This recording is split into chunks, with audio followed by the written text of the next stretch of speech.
अब ये जो चीज़ें हैं यही कंसेप्ट हमारे क्वेश्चंस में रिपीट होंगे। Okay, so let's start.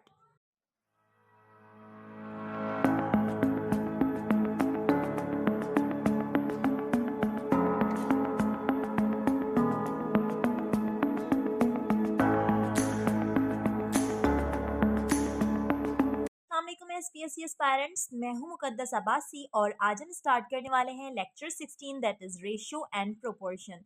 तो इसके क्वेश्चंस पे आने से पहले हम इसकी डेफिनेशंस को क्लियर कर लेते हैं। ये रेशियो जो होता है ना, वो दो चीज़ों का कंपैरिजन होता है। It is the comparison of two quantities having same units. ठीक है, कोई सी भी दो क्वांटिटीज जिनका यूनिट सेम हो उनके कंपैरिजन को हम रेशियो कहते हैं। अब ये क्वांटिटीज हो या फिर जैसे कि सेम काइंड की कोई सी भी दो चीज़ें हो, आपकी क्लास में गर्ल्स एंड बॉयज़ का रेशियो फाइंड आउट कर रहे हैं कि 5 गर्ल्स हैं आपकी क्लास में और 15 जो है वो बॉयज़ हैं। तो हम इसको इस तरीके से लिखेंगे 15 इज टू, इसको इस टू पढ़ते हैं, 5 इज टू 15। ठीक है, या फिर हम इसको इस फॉर्म में भी लिख सकते हैं 5/15। नॉमिनेटर में रख दिया, जो जिस क्वांटिटी का पहले जिक्र हुआ उसे नॉमिनेटर के तौर पे रखना है और जिस क्वांटिटी का बाद में जिक्र हुआ है उसे हम डिनोमिनेटर की फॉर्म में लिखेंगे।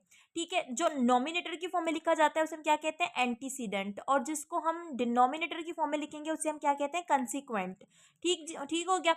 याद रखें कि ये क्वांटिटीज जो होंगी वो सेम काइंड की होनी चाहिए। अगर सेम काइंड की नहीं है तो उनका रेशियो जो है वो नहीं बताया जा सकता। जैसे आपसे पूछा जाए 5 गर्ल्स और 5 जो है वो बुक्स का रेशियो बताया, अब गर्ल्स और बुक्स जो है वो एक अलग तरह की चीज़ें हो गई दोनों ही, तो हम उनका रेशियो नहीं बता सकते, नहीं बताएंगे हम उनका रेशियो। ठीक है, फिर आता है प्रोपोर्शन। प्रोपोर्शन में हम दो रेशियोज की इक्वालिटी रखते हैं।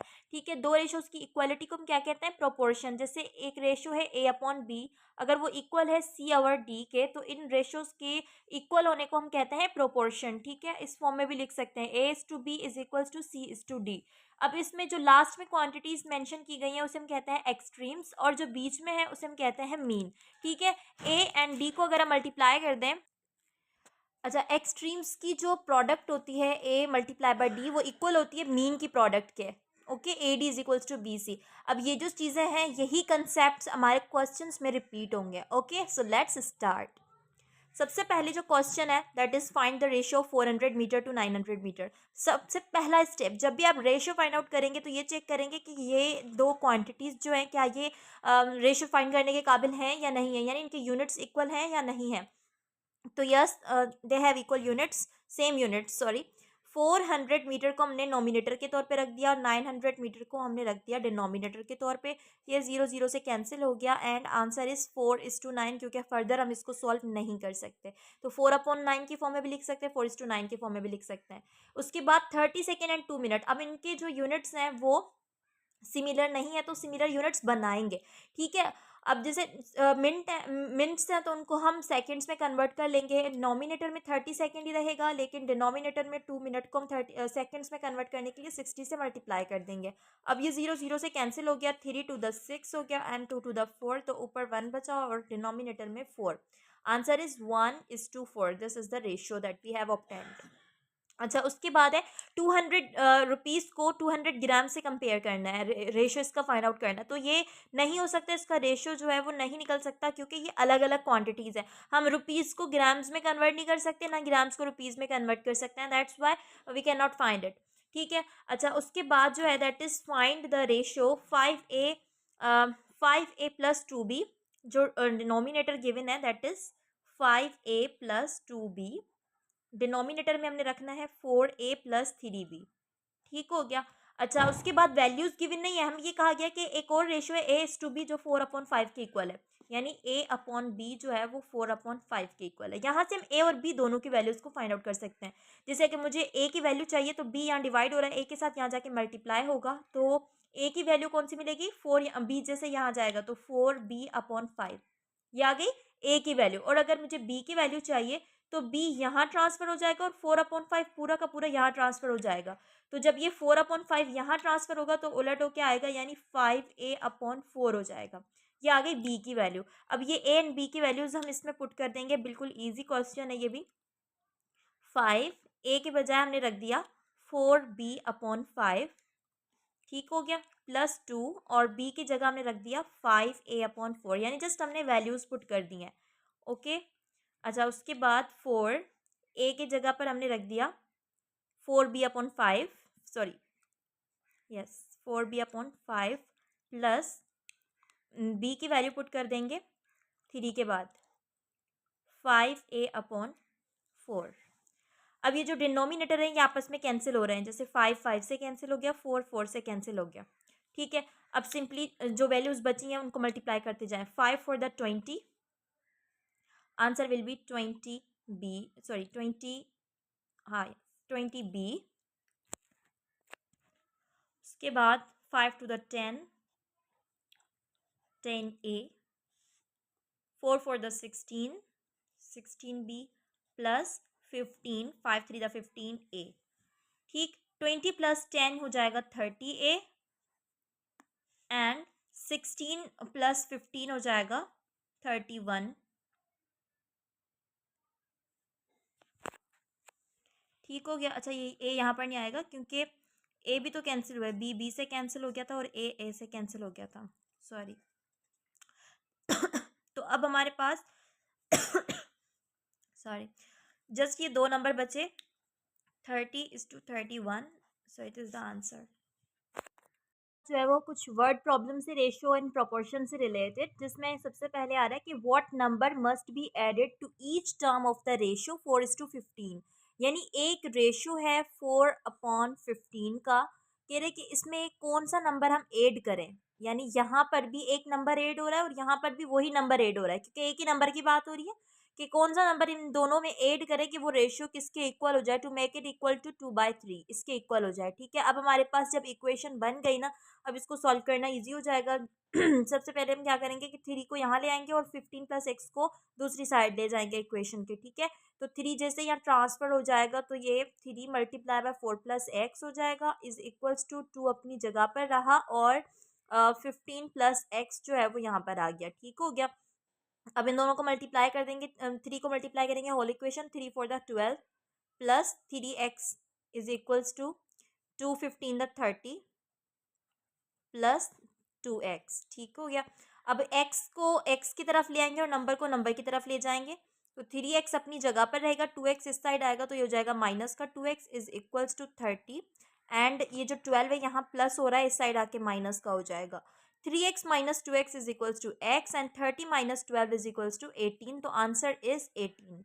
तो वो कौन सा नंबर है, 18 नंबर है, जिसको 4 और 5 में अगर ऐड करोगे तो उसका रेशियो जो है वो 2/3 के इक्वल हो जाएगा। ठीक है, अब नेक्स्ट क्वेश्चन को सॉल्व कर लेते हैं। Find the value of x if 40:60 is equals to 50:x।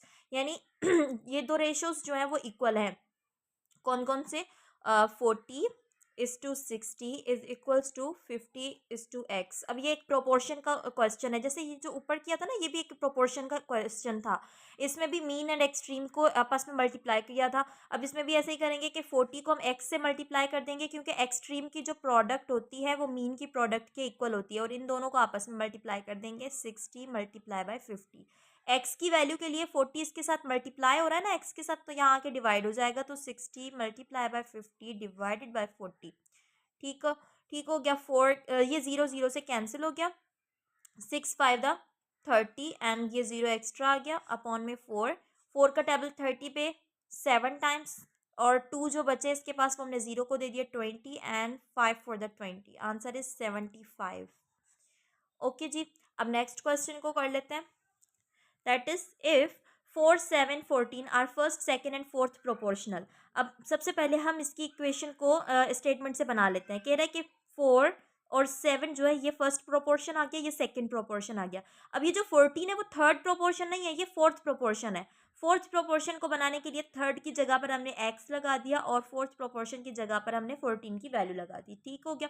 अब एक्सट्रीम की जो प्रोडक्ट है वो मीन की प्रोडक्ट के इक्वल होती है, तो हम 4 × 14 करेंगे and that is equals to 7 × x।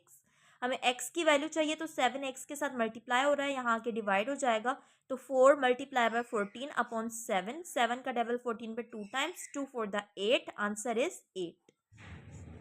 ठीक है। अच्छा, फिर उसके बाद हमें एक और क्वेश्चन गिवन है कि इसमें फोर्थ प्रोपोर्शनल फाइंड आउट करना है। फर्स्ट 3 जो है वो गिवन है, तो हम इसको सॉल्व कर लेते हैं। ये a³ + b³ जो है ये आ गया हमारा फर्स्ट प्रोपोर्शन, सेकंड प्रोपोर्शन आ गया a - b, थर्ड प्रोपोर्शन आ गया A square minus A B plus B square, and fourth proportion हमें करना है फाइंड। ठीक है, एक्सट्रीम की प्रोडक्ट को मल्टीप्लाई कर देंगे पहले, तो A cube plus B cube multiply by X is equals to, mean की प्रोडक्ट को रख देंगे a minus B and A square minus A B plus B. Okay जी, अब A cube plus B cube किसके इक्वल है? अगर आपको याद हो तो A cube plus B cube equal होता है A minus B A square minus A B plus B square के। ठीक है, इज इक्वल्स टू, अच्छा एक्स यहाँ पर अभी बाकी है, is equals to A minus B A square minus A B plus B square. ये इक्वेशन बची है हमारे पास। अब ये A square minus A B इससे कैंसिल हो गया। ठीक है, एक्स की वैल्यू में फाइंड आउट करनी है, तो जो एक्स के साथ वैल्यू ए माइनस बी है वो मल्टीप्लाई हो रही है, दूसरी साइड जाके डिवाइड हो जाएगी, तो एक्स इज इक्वल्स टू ये वाला ए माइनस बी अपनी जगह पर रहेगा, सॉरी यहाँ पर ए प्लस बी आएगा। X is equals to A minus B upon ये जो ए प्लस बी है यहाँ डिवाइड में आ जाएगा, तो answer will be A minus B upon A plus B.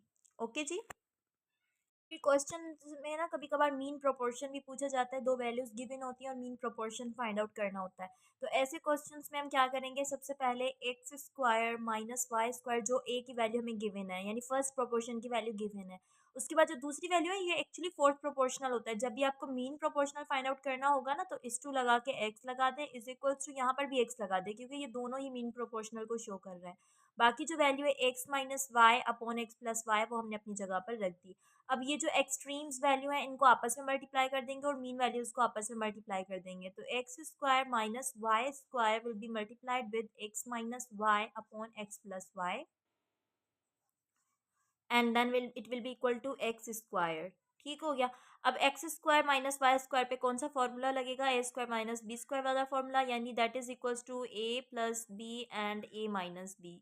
अगर आपको याद हो तो प्रीवियस लेक्चर्स जो अलजेब्रिक एक्सप्रेशन था उसमें मैंने काफ़ी सारे फॉर्मूलाज प्रोवाइड भी किए थे, तो अगर इसमें हम अप्लाई करें वो, तो ये हो जाएगा X minus Y upon and X plus Y multiplied with X minus Y upon X plus Y, that is equals to X square. ये एक्स प्लस वाई से कैंसल्ड आउट हो गया और एक्स माइनस वाई की दो brackets हैं आपस में मल्टीप्लाई होकर answer is X minus Y whole square and it is equals to X square.